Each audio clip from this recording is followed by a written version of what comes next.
call the public meeting to order.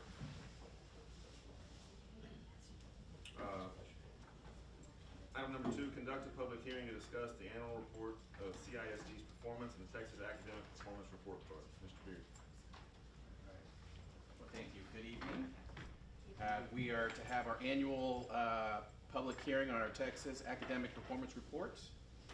The statute, TEA, requires that we have this annually to discuss all of our data. And it's broken up into 7 different sections, one being our students' academic performance on STAR and end-of-course exams, our PEIMS financial standard report, our accreditation status, our campus performance objectives, and our campus improvement plan, district improvement plan, report on violent or criminal incidences on campuses, student performance in post-secondary institutions after they leave us, and then the glossary, so that the methodology on how this data is created and where the data sources come from, you can look that up if you need to in further detail.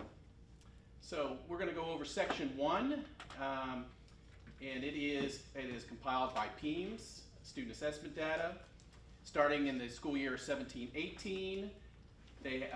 TEA created a very dynamic online data system website that you can go and get this data from, but also it required that districts provide this information in a paper PDF form on the website so that others can look at it through that way as well.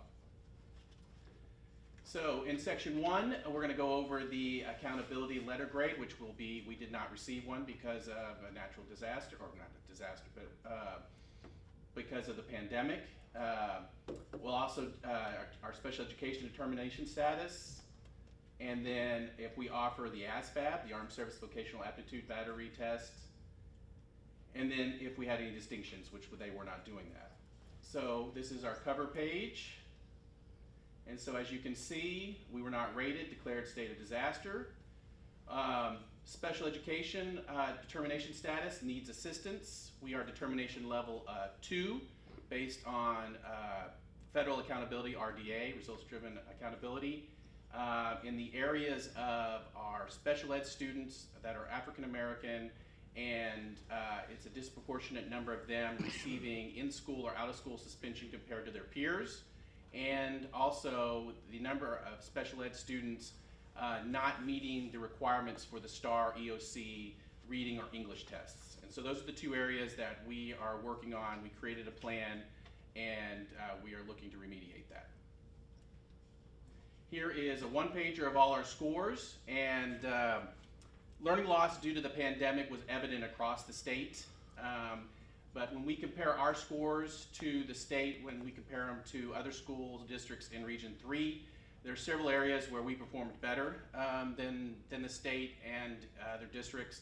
There are areas of definite need improvement. One of our areas of strength was our science, which we maintained from 5th grade all the way to biology. We performed better than our peers in Region 3 as well as the state. One of the areas of growth, one of the areas we want to focus on is definitely our reading from 3rd grade all the way up to our English 1 and English 2 EOCs. That's an area of needed improvement. Still staying in section 1 of the taper, we're going to talk about the attendance rate, the dropout rate, and the different graduation rates, and then the graduation profile. So then with our, as you can see now, it's a staggered. We're talking about 2019, 2020 data. Our district attendance rate was 98.8%, and we were talking about that because that's phenomenal. But when the pandemic hit, we got credit for all of that. We didn't. That's usually traditionally our worst attendance 6 weeks is the 4th and 5th 6 weeks, or the 5th and 6th one, and so that wasn't counted in there. Data lagged a year behind. Yes, that's correct. 1920, so it's not last year's graduation. This was the first year of the pandemic in 2020. So yes, and our annual dropout rate, not last year but the year before, was 1%. Then going on to our graduation profile, we had 2 main areas where our students were got their diplomas. Foundation high school program with no endorsement, we had about 28%. And then the foundation high school program with the distinctions, we've got about 72%. So very solid areas in that. Section 1, still college, career, military ready, our graduates, and all the different indicators, whether it's TSI, CT coherent sequence, receive credit for a college prep class, made a 3 or higher on an AP assessment, scored well on the SAT or ACT, a completed advanced credit course, whether it would be 9 hours in a variety of classes or 3 hours in a math or an English class, or participated and earned a level 1 or level 2 certification. So what we had in 2019-2020, we had 61% of our students that are post-secondary ready according to that methodology. Now, that dipped from 18-19, but then once again, this isn't last year, this is the year before, we did not return after spring break. So a lot of times at the end of the year, taking those certifications, make sure that completion of all those things, it hampered our ability to be able to recapture those students. This year, our 2021, last year, we're looking at about 76% of our students in that graduating class will be college and career ready. And right now, we're projecting, well, right now we're about 82% already at this point in the year of these graduating 2022 graduating class will be college and career ready. So that means that they have one of those things that I mentioned earlier. So we are trending back upwards after the pandemic. So then staying in section 1, talks about the different enrollment and different grade levels. It talks about the demographics of our students, talks about the demographics of our staff, and then the different programs that we offer and the students that are in those programs. And so I just included this. This is our class size information as compared to the state. And so you can see that in kindergarten, we're over the state average, but in grade 1 and grade 2, we're about even with the state average. And then grade 3, 4, and 5, we're significantly lower than the state average. 6, then about over the average of the state. And then secondary, beginning in 7th grade, going through 12th grade, we're underneath the state average. And that's the teacher to student ratio per class. Okay, in section. Is that current year or is that? No, that's still staggered, yes ma'am, Okay. yes. So this is the 19-20 actual financial data. So we have receipts, fund balances, disbursements, program expenditures, tax rates, state certified property values, and then unassigned fund balance. And then also in the report that you have and the report that is available to the public, expenditures by object, function, and by program at each of the campuses. And so you can look on, this is the District 1, this is about 75% of our operating revenue is from local taxes, with about 17% from the state and about 8% coming from the federal government. In section 3, district accreditation. So each year, TEA will assign all school districts one of 4 designations with accredited, accredited warned, on probation, or revoked, not accredited. They look at accountability ratings, financial ratings, data integrity, and then they also look at the results-driven accountability, the federal accountability system as well. But like I mentioned earlier, because of the pandemic, TEA has suspended the assignment of accreditation status until this year. So then next year we'll begin to report the accreditation status of the district. So no district is being assigned. In section 4, campus performance objectives. In this part of the report, we include all of the campus improvement plans as well as the district improvement plans. These are very strategic plans that are focused on areas of need and with action steps on how each campus and the district is going to accomplish those targets. And then we do periodically throughout the year, I think it's about 4 times, every few months, we do review and update our campus improvement plans and district improvement plans. Section 5, we report any violent or criminal instances on our campuses. So each year, well, the last two, this year and last year, it's been 0. So this has been a real easy report to do. So we've not had any criminal or violent incidences that are reported.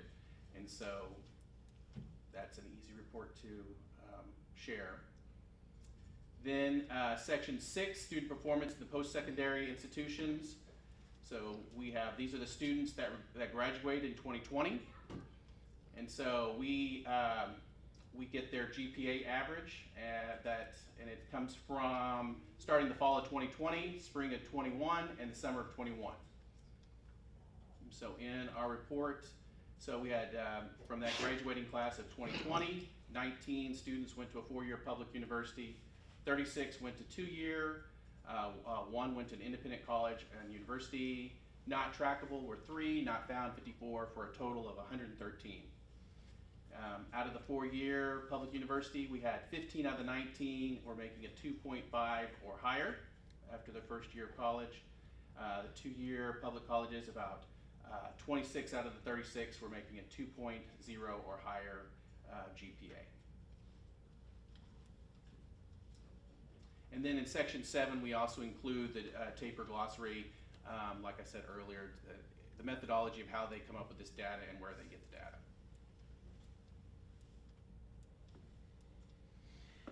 So we will be posting this on the website after this meeting. We also will have paper copies in the front office that if anybody would like to look it over or to have a copy, we can give it to them. And then if there are any questions, anyone can contact me at this phone number, this extension, or this email. Are there any questions? What's my time? What's my time? I'm over. Okay, with no further questions, the public hearing is adjourned. If everyone would please stand for the invocation. Mr. Toy? If you would join me in a word of prayer. Almighty and eternal Father, we thank you for this day, and we thank you for the many blessings you bestow upon us. But tonight we especially thank you for our local school district. We thank you for the leadership, the staff, the students, and for the community that makes it possible. As we gather here tonight to make decisions for this district, we ask that you be with us, you be among us, you give us your wisdom, you give us the ability to make the decisions that are fair. We ask you to help us with the decisions that are hard, and that everything we may do may be to the fairness and equity of all involved. We ask most of all that our words and deeds and actions here tonight bring glory to your name, for it is this which we were made for. And we ask all these things in your most precious name. Amen. Thank you very much. Pledge allegiance. I pledge allegiance to the flag of the United States of America and to the republic for which it stands, one nation, under God, indivisible, with liberty and justice for all. Honor the Texas flag. I pledge allegiance to thee, Texas, one state, under God, one indivisible.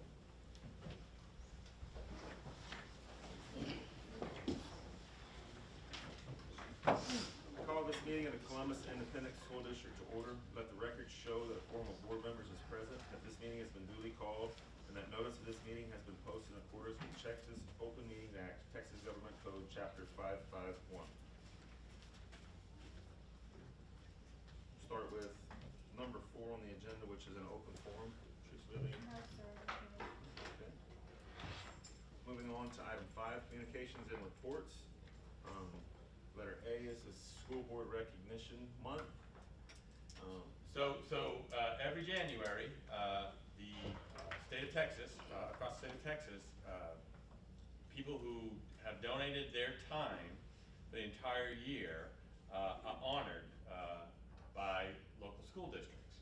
And it's truly, I know, and one of the great things is before we do a board meeting, I always meet with the board president, who tells me, Jim, get through this as quick as you can.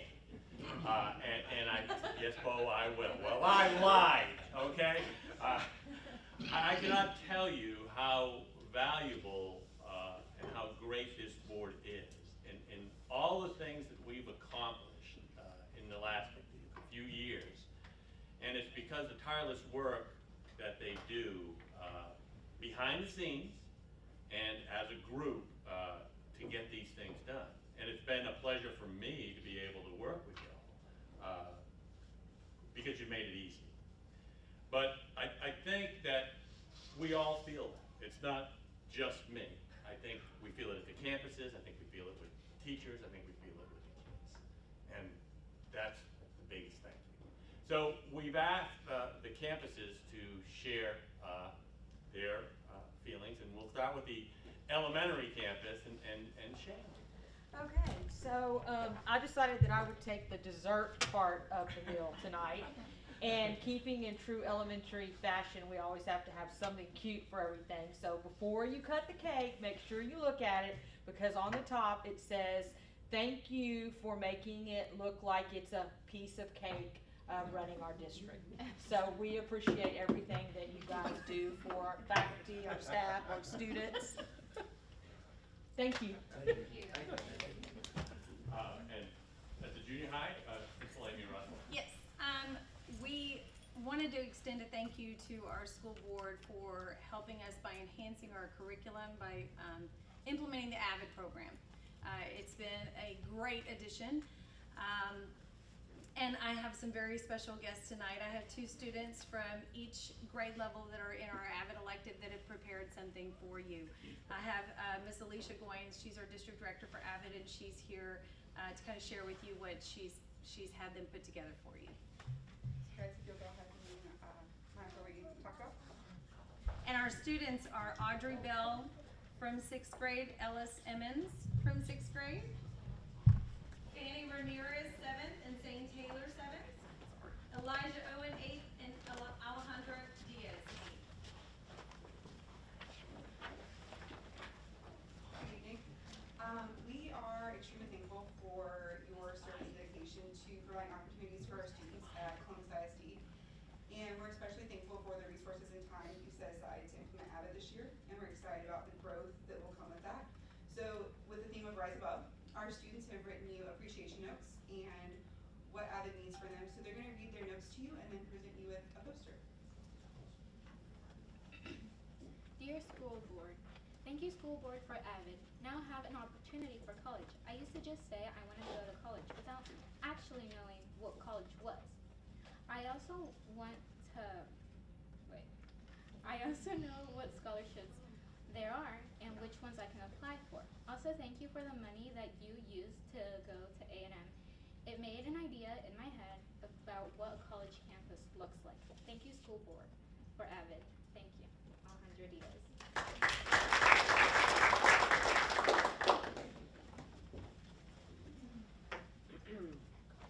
Dear School Board, I'm here to give you my dearest thank you.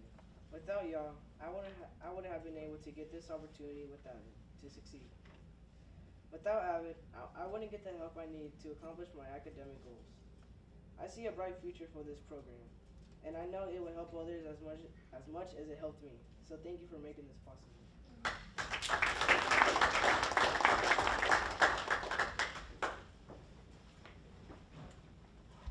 To School Board, thank you for not only what you do, but investing in AVID, so kids could rethink their future.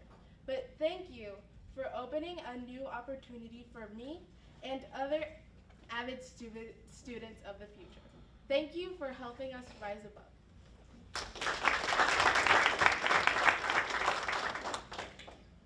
To School Board, thank you for adding AVID to the school district.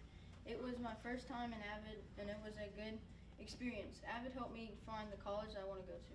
Thank you.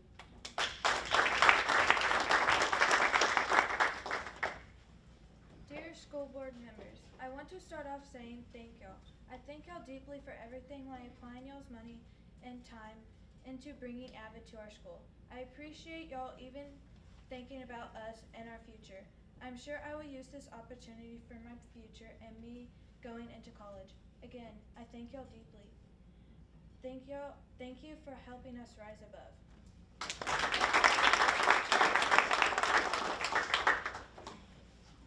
Dear school board members, I thank you for bringing AVID to us.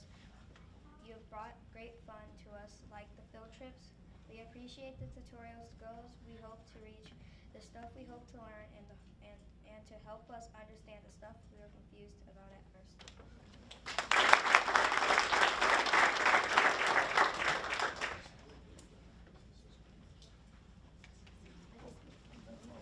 Thank you.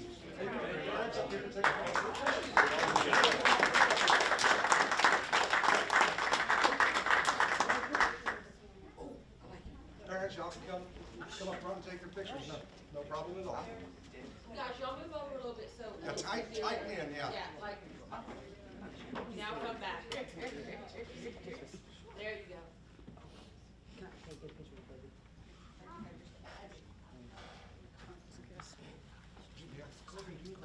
Okay, thank you.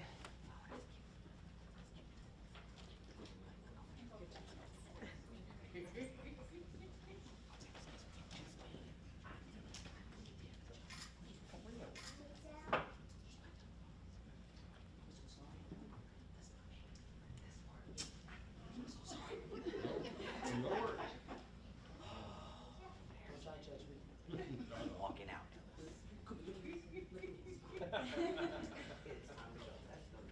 This is y'all's store. Just get a little closer. Act like you like each other. Okay, Michelle. I gave birth to that. Thank you.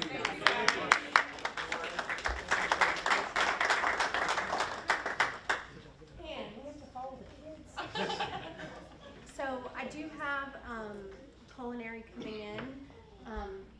First and foremost, we have from our art, they made all of these beautiful little cards and posters and all of these things. They did a really good job with the card making. And then they also, can you help me, Scott? In keeping with the theme, they just want to say thank you for helping them move Everett. It really goes with the school board theme this year. Yeah, and so thank you from our staff. We want to thank each of you. And then our culinary made a beautiful charcuterie board. Y'all go ahead and tell them what you've done. So we prepared a lot of different meats and cheeses and some fruits as well for y'all.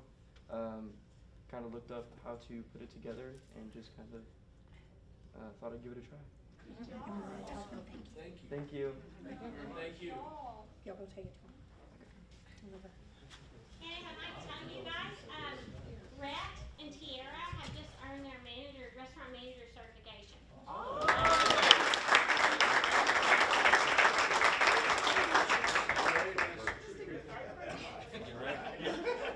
We just want to say thank you.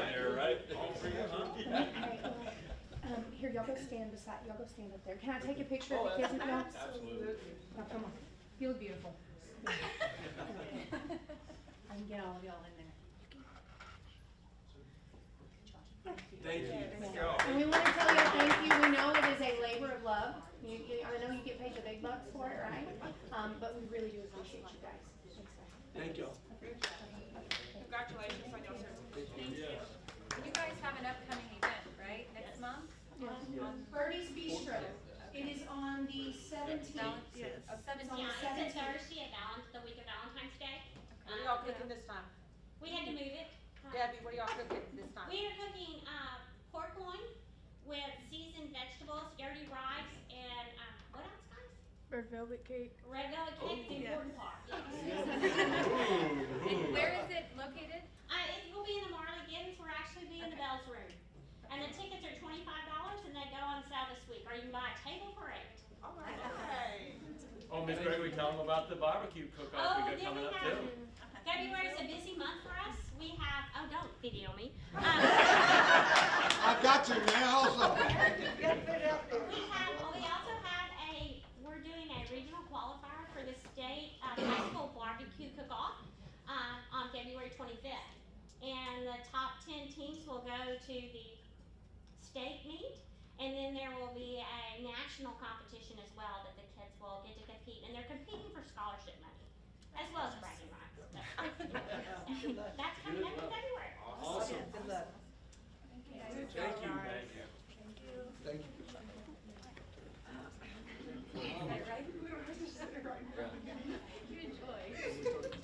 I'm sure we all agree, thank all of y'all very much. Yes. That was Yes. awesome for sure. Thank y'all for all the effort and the meat and the cheese. The cake. Here, would somebody bring that cake over from the show? Is that what you're ready for, Michelle? Well, thank y'all very much. So moving on, we're gonna take letter G and move it up to the next item, which is the steering committee informational report. So for the month of November, we had a group of people who got together doing a lot of hard work, looking at our facilities and making recommendations on where we can improve and what we need to do to do that. So we've asked 3 members of the committee, Carrie McCree, Rusty Toit, and Lane Thompson, to help make this presentation. We met this past Thursday to go through this, but it's some things that we want to share with you about the process and what we found and where we're going to go from here. So ideally, we have, we're going to talk about the overview of the committee. Get back up there, Rusty. The planning process, some key considerations, and some recommendations. Sure.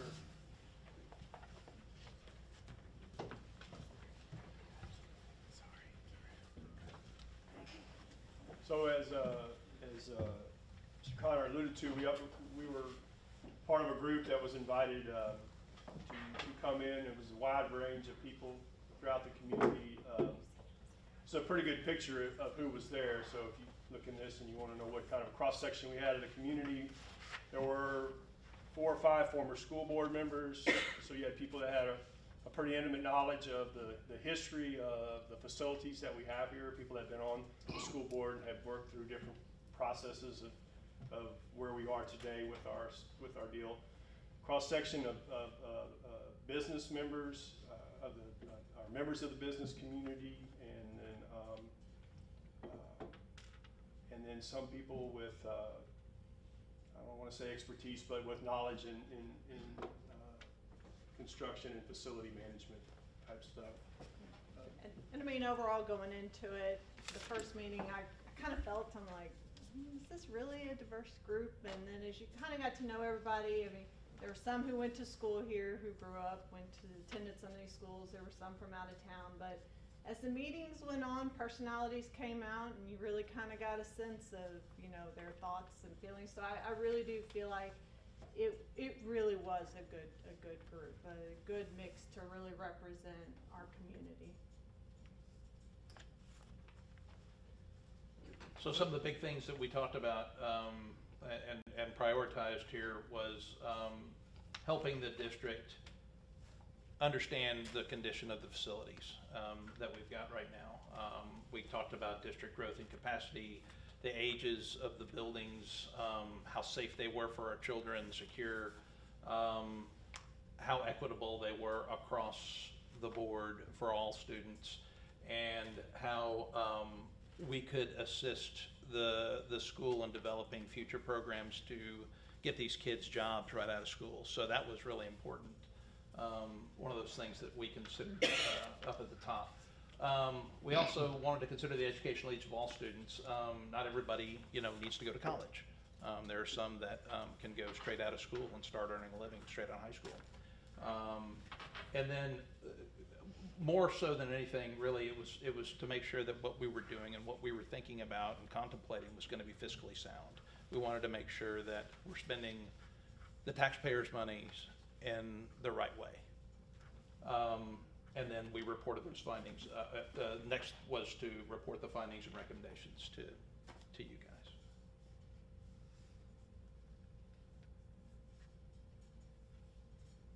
So the overview of the process was that, if you remember way back last year, we to kind of preempt their needs so that if we wanted to move forward, we would be able to convene a group of community members to take us forward with it. So we did. We assessed, we reviewed our data, we studied our demographics and our enrollment, and then we decided to bring together this committee.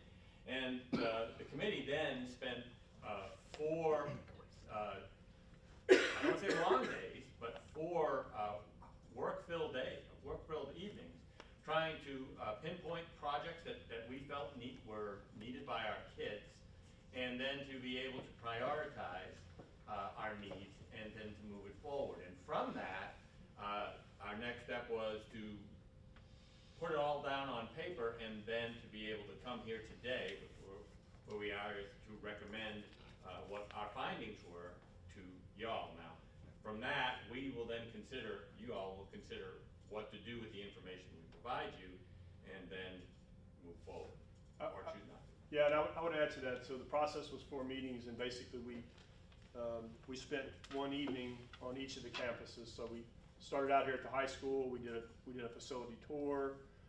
We talked about the history of the campus. We talked about the needs of the campus. We spent a lot of time talking about, as Lane was talking about what an education to someone coming out of high school means now as opposed to in the past. And you know, some of the things that are new to us in the community that we don't know about is the ability for kids to graduate with an associate's degree and some stuff like that quite frankly none of us were really aware of. Then we moved to the elementary school and did the same thing. We did a site tour. We weren't able to do a site tour to junior high due to a conflict in schedules, but we had a good picture.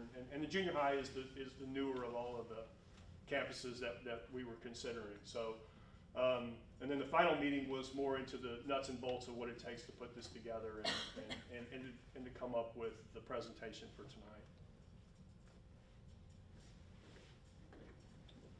This is the process, as kind of, if you've been in one of these planning sessions before, we're kind of familiar with the right way.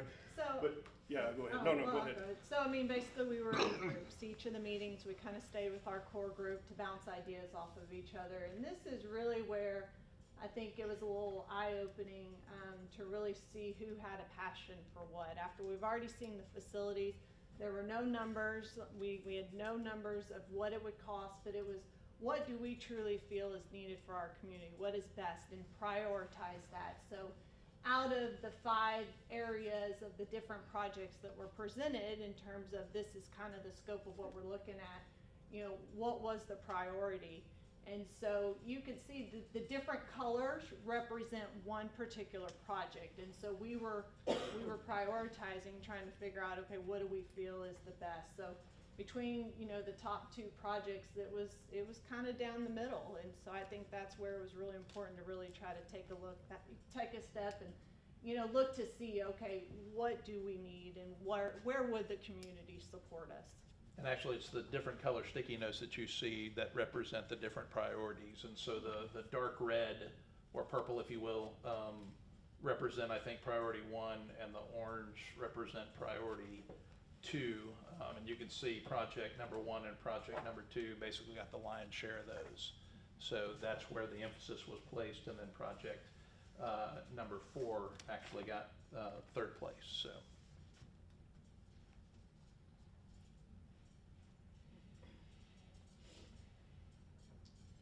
So what they did is besides taking the tour, is that we went through the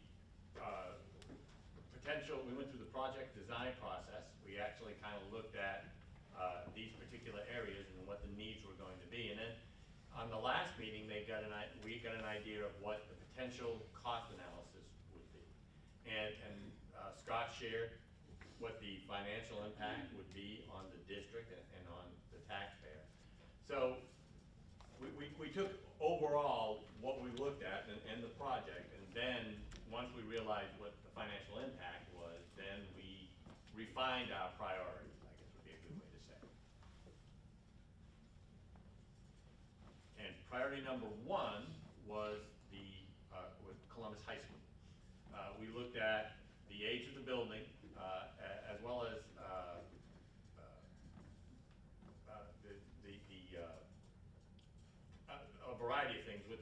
plumbing, the electricity, but just the overall age of the building, we thought about that it needed an upgrade. And the age, I think you have 55-year-old pipes and you have all kinds of needs that come from it. And overall, you look at it and you balance, well, can we fix it, or is it time to move on to something different? And I'd like to add, I mean, on the high school, one of the things, not only the age and the plumbing, the electrical, I mean, that's hard for just anybody to know whether it's good or not, but really looking at the classroom size too. I mean, we did note, I mean, the way that those desks are just stacked in there, lined up, I mean, just the way learning, teaching is, we understand that's hard. So that was well noted, and, you know, knowing that we need a little more space.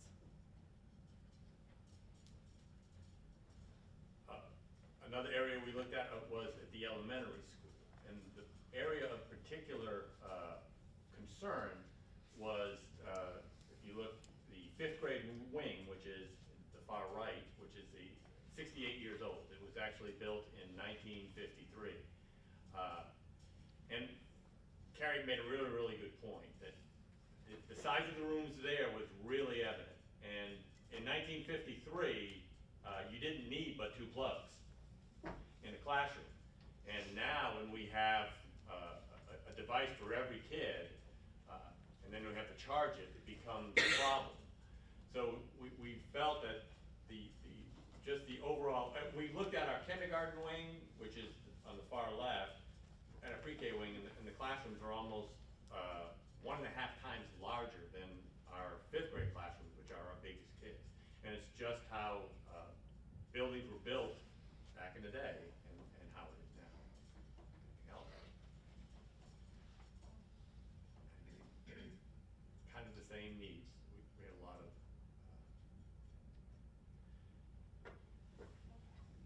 so our current tax rate is this. Our M&O rate is actually determined by our property taxes. And the state of Texas, after House Bill 3, lowered property taxes. So it lowered your the taxable amount or tax rate. So the lowest any district can put in there as their M&O is what we have right there right now, 8.87, 87 cents. Now, the reason our tax rate there is low is that's set by the state, and it is completely determinant about property value. So the higher your property value, the lower the M&O. So districts that have very low property value have very high M&Os. The INS is your tax rate, that's your indebtedness. That's what we, for bond payments and past indebtedness. So our current tax rate is $1.03, almost $1.04 per $100 of property value. Our history has been, we've gone down since House Bill 3. If you can see, our original M&O was $1.04 back when they allowed us to do that. We've gone up slightly in the INS because as we went down, we realized that we could pay off debt and not really affect taxpayers and burn off a lot of past debt, which is back to the 2004 bond. We looked at our previous bonds. The last bond that was in Columbus was in 2004. And it was for $14.6 million, and it really included the Marley Giddens Center, the horticulture building, the junior high, the physical plant itself, plus its weight room, and then we did the pre-K wing and the cafetorium at the elementary school.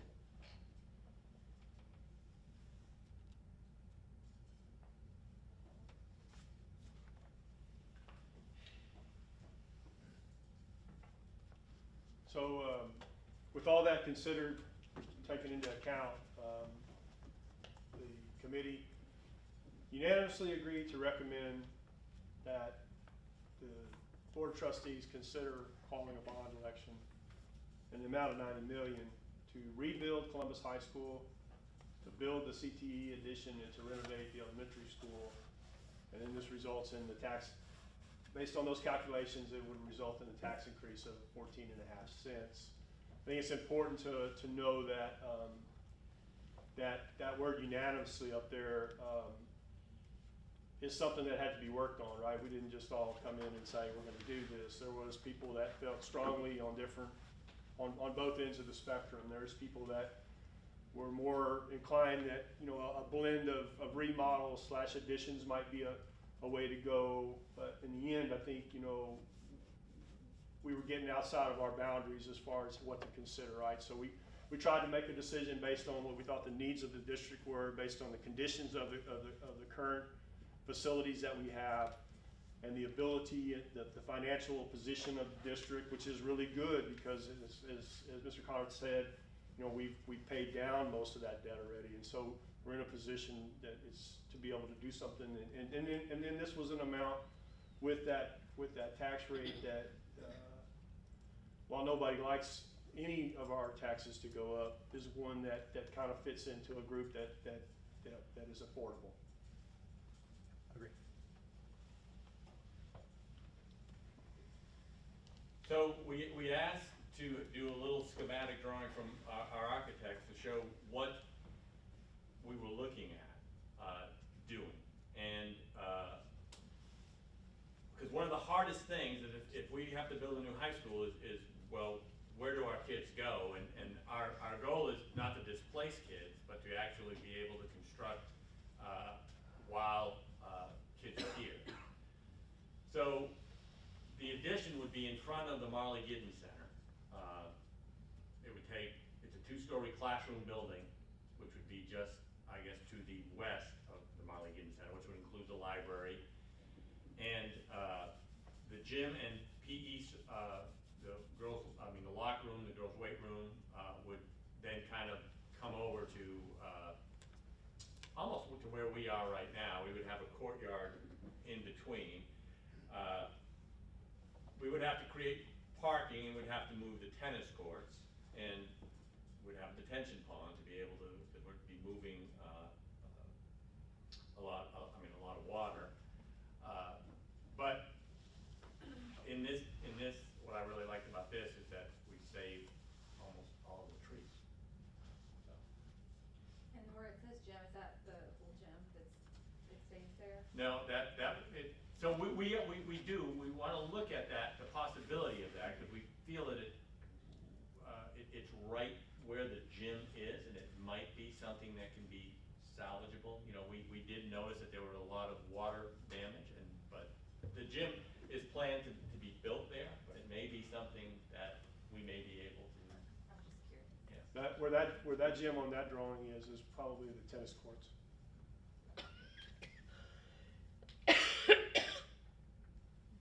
I think, and they can speak to this better than I can, but I think one of the things that we all value is that we want every child in Columbus who graduates from high school to have a career path, whether it be college and an associate's degree, but more importantly, as Lane said, we felt not everybody is designed for college, and it was of vital importance to us, one of the two high priorities, to build a CTE addition, which would be, I believe, about 10,000 square feet to address.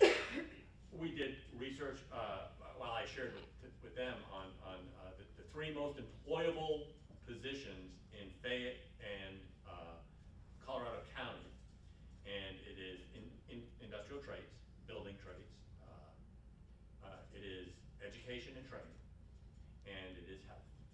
And our goal was to be able to provide a place to train our kids in job employable skills that we can go right out of high school and land a great job, a very well paying job.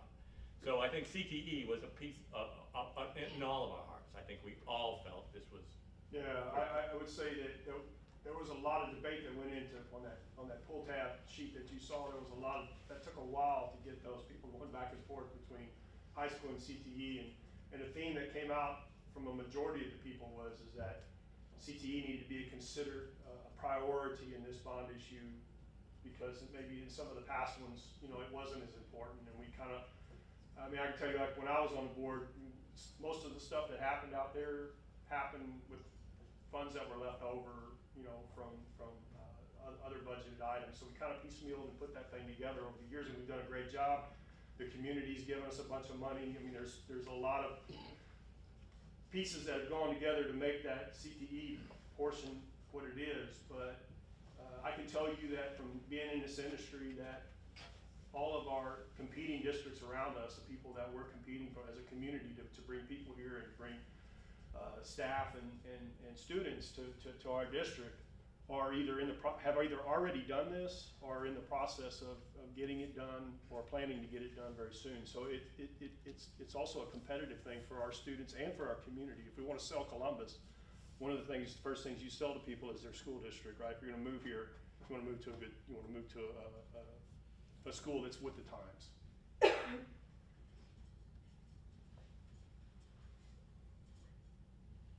And then the third project, or the last area, was the elementary school. The idea would be is to move that fifth grade wing. It's actually to build that fifth grade wing, which is kind of in the dirt parking lot in the front there, so that we wouldn't have to use portable buildings. We wouldn't have to displace kids. We'd be able to construct it and then, in the end, then remove the old building that was built in '53.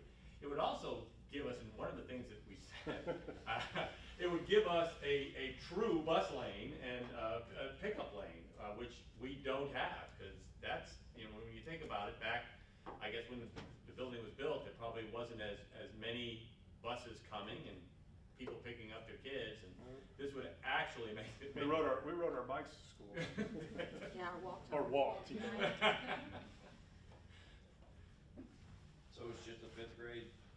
Yeah, yeah. And then the existing bathrooms would just get a refresh? So with this, the proposed tax increase, the M&O would not change, but the 14 cents would be added to the 16 cents to give us an INS rate of 31.5 cents, or 31 cents. So the overall tax rate would go from $1.03 to $1.18. And what I wanted to share is that we looked at surrounding districts and tax rates, because I think that's a hard sell for all of us. Even no matter how passionate we are about this and how much we believe in it, how are we compared to everybody else? And right now, we have the lowest tax rate in the area, considerably lower, because we haven't built, we haven't done anything. And Rice, which has built a CTE, but they built it years ago. I mean, you can see that their INS rate is a little bit higher, but because they hopped on this years ago, their tax rate still higher, but it's manageable. But everybody else who has built, and I think Rusty spoke to it, but Royal, Sealy, East Bernard, Fayetteville, and Smithville, Weimar all have built new. Weimar was just a football field, I think, right? No, they did some classroom additions and cafeteria and. Yeah. So even with this change, we would still be a little bit below middle of the road. We would, Belleville has tried to pass a bond and go back and do it, but you look at our INS rate and our M&O rate is the lowest for both. I mean, I think it's only Hallettsville has an M&O rate, a property value rate that we have, Edna too. And then, but their INS is just higher than ours because they have added new. So it is hard. I think we all struggled with this part, but when we looked at this, it kind of puts things in perspective.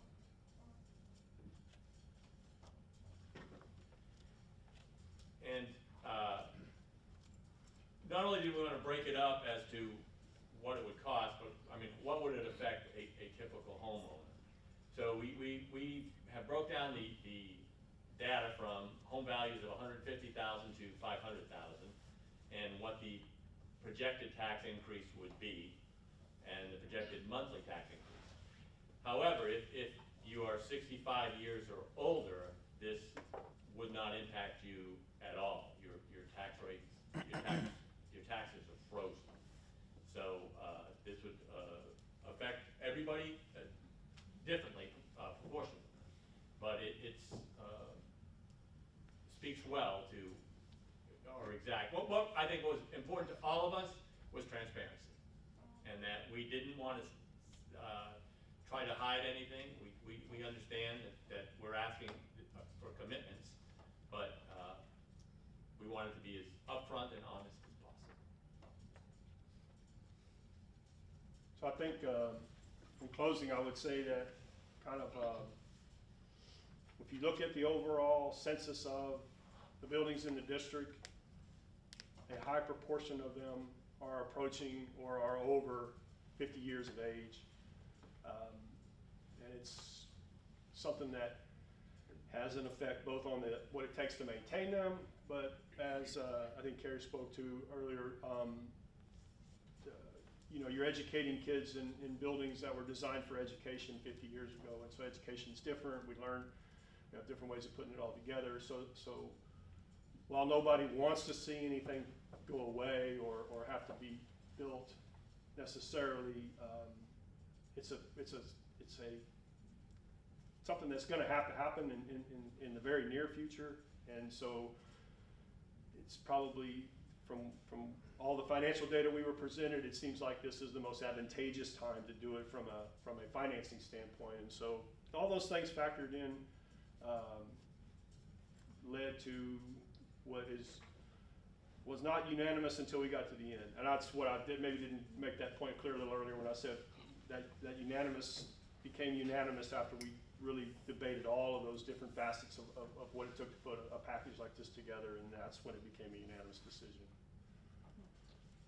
And I think just, from a steering committee standpoint, we committed our time, we were dedicated, we showed up, we gave our thoughts and opinions. So we ask y'all to really take that to heart and, support what we feel, and support what has been shown, what we think is important, and as a community, we've come together to say, hey, these are kind of the items that we really feel y'all should take a look at first. So, thank you. It's obvious, right? The condition of these facilities. We're not telling you anything you don't know already, right? The condition of these facilities they're terrible, right? I mean, it's a little bit shameful, especially when you go around to some of these other districts that were put on the board here as examples, and you see their newer facilities and what they've got and what those kids are learning in, and know that this town and the citizens of this community have benefited for a long time from having a low tax rate, but it's come at the expense of our kids. And we need to, as citizens, as parents, as mentors to these children, we need to do something better. And so we feel like the time is now. Mm-hmm. And I really want to speak to what Carrie had said earlier about the committee and in and of itself. We had people who had young kids who will be going through the system, and we had a lot of people who had kids graduating through the system. And then we had people who may have grandkids come through in a few years. Our view was always, we wanted to open it up to everybody, and we wanted to get a true cross-section and a true view. And I think we all felt, heartfelt that what we came up with is what they came up with. I think we all felt the need, even though some of us will benefit because we have kids, but we all benefit. I think Rusty said it Thursday. He said, you know what? We all benefit from this. Yeah, thank y'all for your time doing all that. Yeah, absolutely. Thank you.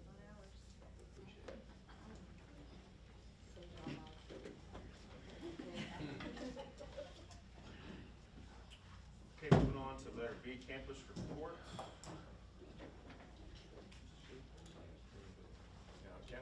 Campus reports are in your... Campus reports are in the board book. Any questions on campus reports? Anybody? Okay.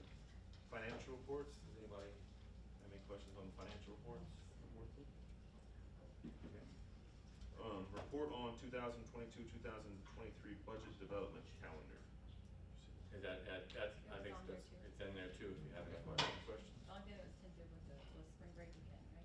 Right, the overall calendar, yeah, we're looking at everything, it's the exact same district calendar, but spring break we're at the mercy of Blinn. Okay, and then, spring 22 fundraisers, anybody have any questions on those? No. Okay. The 2022-2023 school calendar. So the calendar and the DOI are both in your board book, but DOI did not change, and we approved it last, I believe it was last October. So the exact same thing came through, so we didn't figure we'd have to give a big presentation because we already got the bells and whistles. And it seemed to work really well for us, so. Okay, no questions. Okay, then we'll move on to number 6, consent agenda. So I guess I'll just kind of go here, you know, some of the expenditures. Well, first I'll think about any questions on them. Okay, so I just want to pull out item C, expenditures excess of 50,000. One of those is we did a transportation bus, an extra transportation bus that we had talked about. So we put this in your board drive, but if you remember last year, I think at this time, I think it was January, might have been February, we looked at our overall buses. We had the age of the buses, the mileage of the buses, and if you remember, we bought 2 buses last year, but we had said we needed to upgrade that special education bus, which is bus number 6, and if you can see it up there, it has 228,000 miles on it. So we knew that we were going to have to upgrade this bus, and we'd gotten the 2 who were equally as high last year and said, hey, we can, and Chris had said, hey, we can get 1 more year out of this bus, but we're going to have to go back and get it. So one of the items over $50,000 is that bus, and another one is to add to the white fleet. We're moving one away and just replacing it.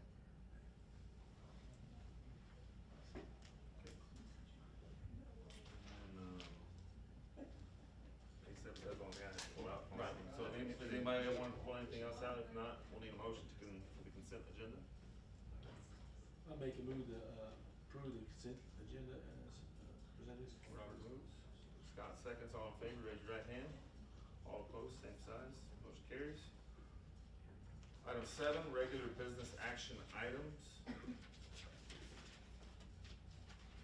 Letter A, discussion of possible action regarding the approval of the February school board meeting date change. Right, so we met last board meeting in December, and we talked about moving the board meeting up 1 week so that we could go through all the things that we wanted to do and have time before reporting date. So in order for us to do that, we have to, you have to formally approve that we're changing the date from February 17th to the Monday before, which would be February 7th. 14th to 7th, Okay. yeah. Valentine's Day, Valentine's, yeah. 17th was they moved that then. Yes, that's right. It was So the it 14th and then. moved to the 7th. I'm sorry. Okay, and if no questions, we need a motion. Make a motion to move the February school board meeting to February the 7th.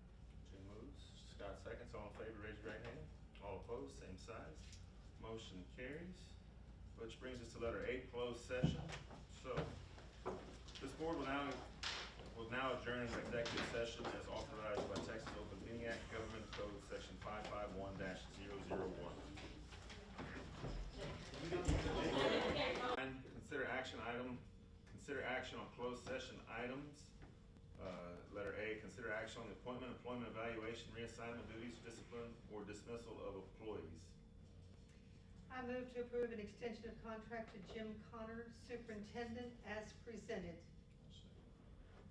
All Scott seconds. All in favor, raise your right hand. All opposed, same size. Motion carries. With no further business, the meeting is adjourned. Hey, Gordon, y'all have a Moderna booth? Yeah, I was gonna. Can we do a walk? Can we With call the. You can, but with all the testing